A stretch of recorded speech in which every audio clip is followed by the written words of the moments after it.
ঐতিহাসিক সভাপতি উদ্যানে ইসলামী যুব আন্দোলন বাংলাদেশ আয়োজিত পঞ্চম জাতীয় যুব কনভেনশনের ঘোষণাপত্র উত্থাপন করছি। আজকের এই কনভেনশন থেকে ইসলামী যুব আন্দোলন বাংলাদেশ জুলাই বিপ্লবের বৈষম্য রোধ ও রাষ্ট্রের স্বৈরাচারী চরিত্রের বিরোধের চেতনাকে সমুন্নত রাখতে চলমান রাষ্ট্র সংস্কার কার্যক্রম দ্রুত সম্পন্ন করতে দাবি জানাচ্ছে। এক্ষেত্রে যেন নির্বাচনের নামে সংস্কার কার্যক্রম পিছিয়ে দেওয়া চলবে না। দুই, সুশাসন নিশ্চিতকরণ, স্বৈরাচারী মুক্ত রাষ্ট্র গড়া, নির্বাচনের নাগরিকদের ভোটের সর্বাধিক প্রতিফলন ঘটানো এবং অবাধ সুষ্ঠু গ্রহণযোগ্য ও অংশগ্রহণ নির্বাচনের জন্য সংখ্যানুপাতিক প্রতিনিধিমূলক নির্বাচন পিআর পদ্ধতি চালু করতে হবে।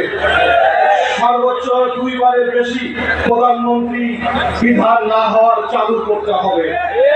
3, ছাত্র জনতার গণঅভ্যুত্থানে সংগঠিত নারকীয় গণহত্যা ও মানবতা বিরোধী অপরাধের বিচার করতে হবে। গত 16 বছরে সংগঠিত সকল রাজনৈতিক ও প্রশাসনিক হত্যাযজ্ঞ, গণহত্যা, খুন ও মানবাধিকার লঙ্ঘনের বিচার এবং আহত নিহত পরিবারকে ক্ষতিপূরণ সহ পুনর্বাসনের ব্যবস্থা জোরালো করতে হবে।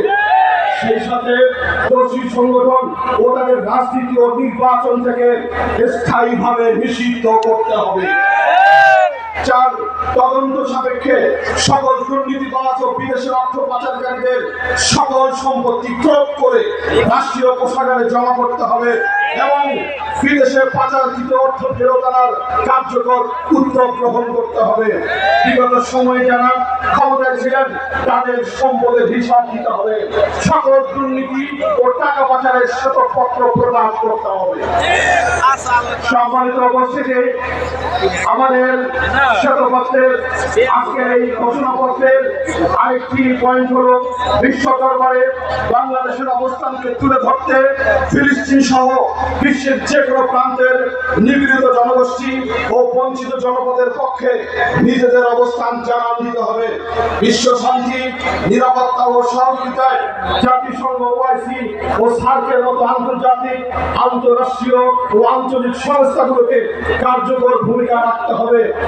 সেই সাথে ইন্টারনেট পরিষেবাকে নিয়ন্ত্রিত ও পরিশীলিত করে অশ্লীলতা, বেহায়াপনা ও পর্নোগ্রাফি শৈলাপ রুখে দিয়ে ইফটিজিং, ধর্ষণ, ব্যভিচার ও অন্যান্য সকল অপরাধ প্রবণতার বিরুদ্ধে কার্যকর ব্যবস্থা গ্রহণ করতে হবে। সুদ, ঘুষ, জুয়া, মাদক, সন্ত্রাস এবং সকল অপরাধ প্রবণতার মূলোৎপাটন করতে নৈতিক উন্নতি ও আত্মশুদ্ধির পরিবেশ গড়ে তুলতে হবে। আমাদের আজকের কনভেনশন পত্রের ঘোষণাপত্রে আরেকটি পয়েন্ট হল নারী নির্যাতন, হয়রানি ও ধর্ষণ বন্ধে আইনের যথাযথ প্রয়োগের মাধ্যমে অপরাধের শাস্তি নিশ্চিত করতে হবে। নারী বান্ধব গণপরিবহন, নিরাপদ কর্মক্ষেত্র, উন্নত স্বাস্থ্যসেবা, বিধবা, অসহায় ও গ্রামীণ নারীদের আর্থসামাজিক নিরাপত্তায় রাষ্ট্রকে এই দায়িত্ব গ্রহণ করতে হবে।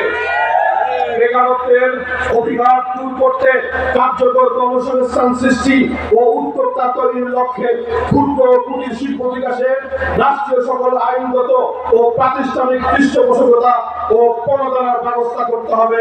সম্মানিত উপস্থিতি, এই ঘোষণাপত্রের কপি আমরা সকল প্রিন্ট মিডিয়া এবং ইলেকট্রনিক মিডিয়াকে পাঠিয়ে দেব। সকলকে ধন্যবাদ।